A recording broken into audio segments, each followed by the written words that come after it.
everyone. Welcome to the show in this edition of Hot Topics in Sales. I'm very excited to be joined by my friend Lee Salz, who is a best-selling author and the CEO of Sales Architects. How are you doing today, Lee? I'm doing great, Andy. Great to be back. Yeah, I was really looking forward to having you on the show again. I've been fortunate to have you with me as a guest before, and today we're going to be sharing some news and insights and talking about hot topics in sales. So just to kick things off, you've written 2 books on the subject of sales differentiation. Right. What sparked your interest in this? Oh boy. So we're going to turn back the clock. We're going to go back to 1986 when I was a junior in high school. So you can do the math and figure out how old I am. Right. And I needed a summer job. And we had this family friend who had this revolutionary idea. Andy, you ready for this one? It was pickup and delivery dry cleaning. Okay.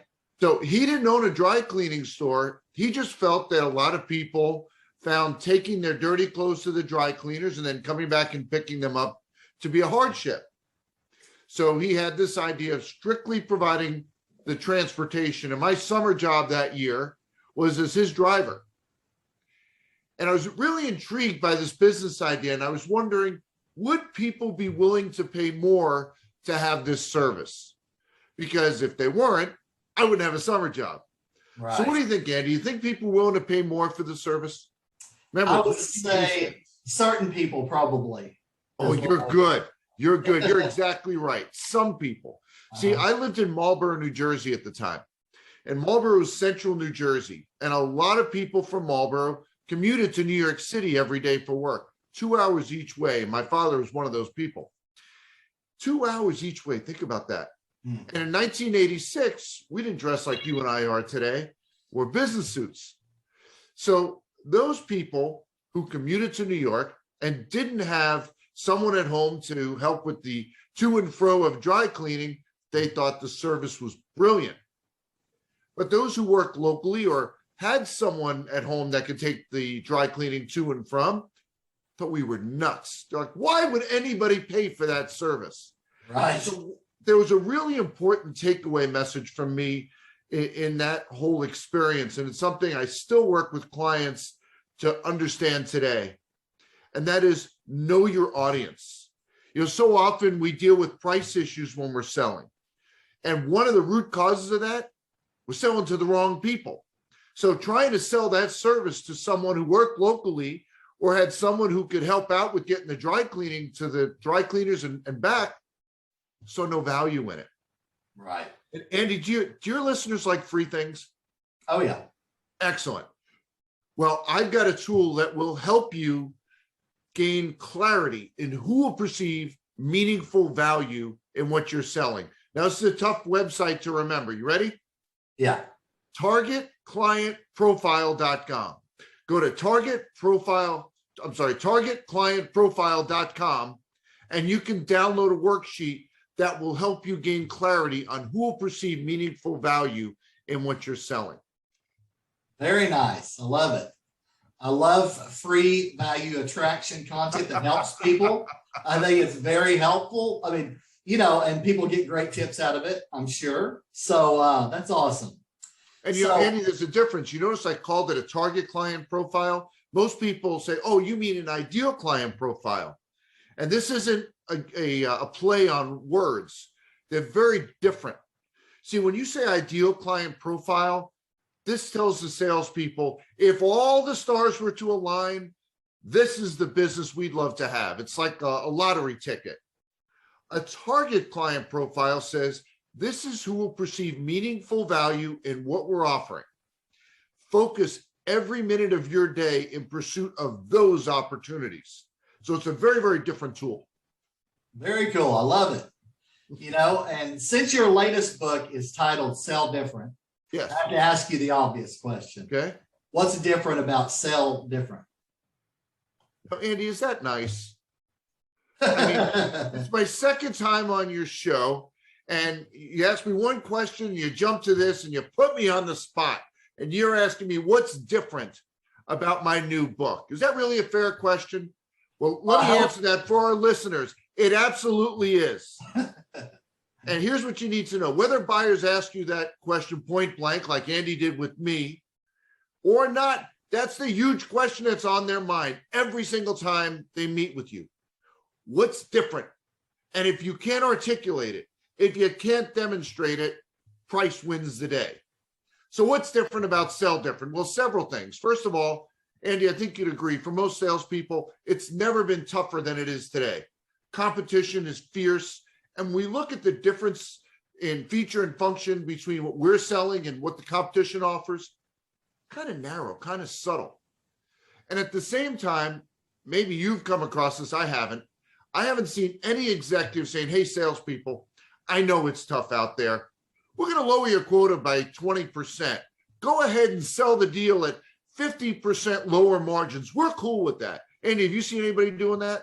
I have not seen anybody doing that. No, nobody's doing that. We still expect salespeople to win at high rates while protecting margins, or as I just trademarked, win more deals at the prices you want. Well, how do you do that? How do you win deals at high rates and high margins when the differences in what you're selling are so slight? Well, you have to sell different. And that means looking at every touch point, every interaction in the buyer-seller relationship, and looking for ways to outsmart, outmaneuver, and outsell the competition. And that's exactly what this new book helps you do. And it doesn't matter what you're selling, doesn't matter to whom you're selling. The book provides strategies that are applicable that will help you. So it gets into how you generate leads and referrals, how you handle discovery meetings, how you sell virtually. You know, when I wrote the book proposal, there wasn't a chapter scheduled to be on virtual selling. Then this little thing happened. What's it called again? The pandemic. Yeah, right. So now there's a chapter on virtual selling. How to deal with the ultimate deal killer, fear of change, and much, much more. So the focus of this book is providing you with strategies and techniques to win more deals at the prices you want during fiercely competitive times. And I'll tell you another difference about this book. A lot of books you buy, a lot of sales books are written in a way that they're teasers. They get you excited about it and you realize you can't implement it. Well, the first step of my editing process was to send the manuscript to several of my corporate clients. And I said, don't look at the grammar. I'm not looking for that. Here's what I want to know. What could you not implement based on how I've written it? So I've made sure each of the 15 chapters is laid out in such a way that you can immediately implement every one of those strategies. Absolutely. That's awesome. You know, not just giving them the teasers, but actually helping them get to the end goal. So and I'm sure you've seen that, right? A lot of sales books, you're like, oh, this is really cool. I guess I got to go write a big fat check if I want to implement it. Not with this book. You should be able to implement every one of those strategies just from reading the book. Right. That's awesome. I love that. You know, and you mentioned it. We all know that things have changed dramatically due to the COVID-19 pandemic, and companies have had major adjustments in the way they operate today. Yeah. In terms of business, what would you say are some of the key challenges facing executives in business development today? I would say the biggest one is around virtual selling. There's a lot of salespeople that have buried their heads in the sand. They said, okay, we can just ignore virtual selling. It's going to go away as the pandemic goes away. It ain't going away. Right. There are enough studies that have come out showing buyers love virtual selling. They find they can get to the meat of the meeting much quicker. You know, when you meet in person, you've got, a lot of just chit chat for 10, 15 minutes and the meeting runs really long. They like when you come into a Zoom meeting, you just hit it, right? You get right to the purpose of the meeting. Boom, you're done. They love it. And on the other side of the desk, executives said, I like that my salespeople aren't getting in cars and getting on planes that much because they are more efficient, right? We can get a lot more meetings done when we're not leaving the office to do it. So they really like it. So what you're going to see happen as we come out of the pandemic is that it's going to be more strategic based. We're going to look at each opportunity and say, do we need to travel there or can we get this done virtually? So for the salespeople that are watching the program today, pick your head up and embrace virtual selling and say, I've got to be effective both in person and when I'm selling virtually. Absolutely. Do we give them another freebie? Go ahead. All right. I got another tough address for you. virtualsellingbestpractices.com. virtualsellingbestpractices.com. You can download my best practices in a virtual selling environment. Awesome. 2 giveaways on the show today. I love it. So, you know, and in terms of success on the flip side of things, what are 2 or 3 key things that people involved in business development should know? Well, I'll bring us back to the point I made earlier. Having clarity on your target client. Too many salespeople chase deals that they're never going to get. So you get to this finish line and they want to price down here and you're sitting over here. Don't waste your time on that. Understand that target client profile and invest every minute of every day in the pursuit of those that match that profile. So that's the first thing. The second one is we've taught salespeople over the years to probe for pain, right? Now we tell salespeople, find the pain. And so we find the pain and we write it down and we're all excited. But we don't go to the next step. And that's to understand if the pain that we've just identified is a problem or an inconvenience. Think about that, Andy. A problem or an inconvenience. If you think of your own life today, we have lots of inconveniences, meaning there are things that are on our list. We need to do something about it, but we're not doing a darn thing about it. Only when the issue elevates to the level of a problem do we invest time, resources, and dollars. Now, I'll give you a perfect example of this. I have a COVID puppy. I'm sure lots of you as well. So we got a puppy during COVID. Right. And she's adorable. Kona's, oh, she's so sweet. But she does have one idiosyncrasy. Whenever somebody walks by the house, or God forbid, walking their dog by the house, she goes berserk. So she goes running up to the windows, and we in our dining room, we have these wood blinds. We don't always lift them up. Well, if she can somehow see in between the blinds, she just starts clawing at the blinds. Well, one of those sets of blinds she has completely destroyed. So there's 3 sets, Andy. Wood blinds, and I have a sheet hanging over the window. Very attractive. And I can't tell you how many times my wife and I have said, yeah, we got to go to the store this weekend and go and get blinds for that window. Haven't done it yet. Neither of us has gone online and researched it yet.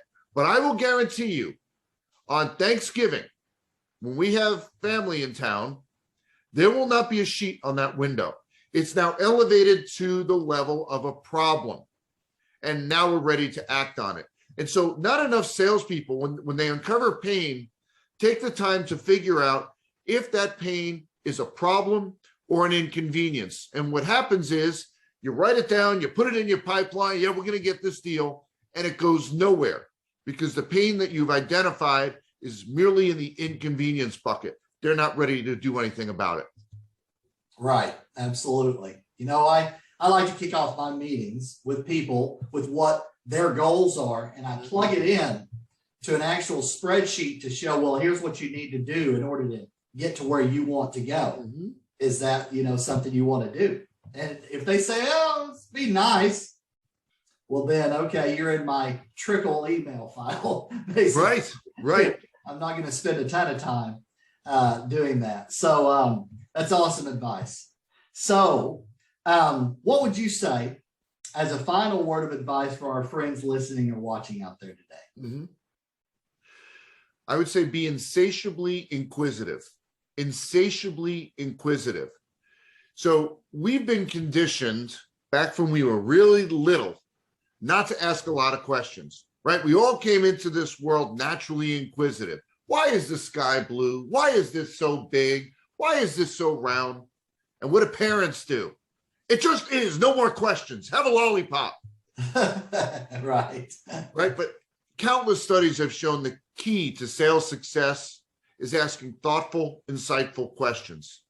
So I spent a lot of time working with salespeople, reprogramming them, helping them to recognize it's not just okay, but you have to ask lots of questions so you get a complete picture of a buyer's circumstance. So be insatiably inquisitive.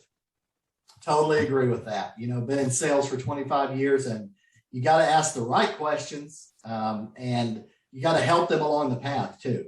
Absolutely. So, absolutely. So what are the best ways for people to get in touch with you, Lee? Probably the best way is to go to the book website, which is selldifferentbook.com. Really tough URLs today. selldifferentbook.com. On that website, you can actually download the first chapter to read, or if you prefer audiobooks, you can download the first chapter and listen to it. If you buy the book, doesn't matter where you buy it, come back to selldifferentbook.com and sign up for the Sales Differentiation Minute Volume 2 video series. So buy a copy for yourself, sign up for this video series, and every week for a year, you'll get an email with a link to a video to help you implement what you've read. Excellent. Well, you know, I love value attraction. I mean, it's something that we do with our clients, and you've dropped a lot of valuable content here today. So well, thank you. I think what you're doing is really smart, and I hope everything works out really well for you. And that's going to do it for this edition of Hot Topics in Sales. Thanks everybody for joining today. We'll see you soon.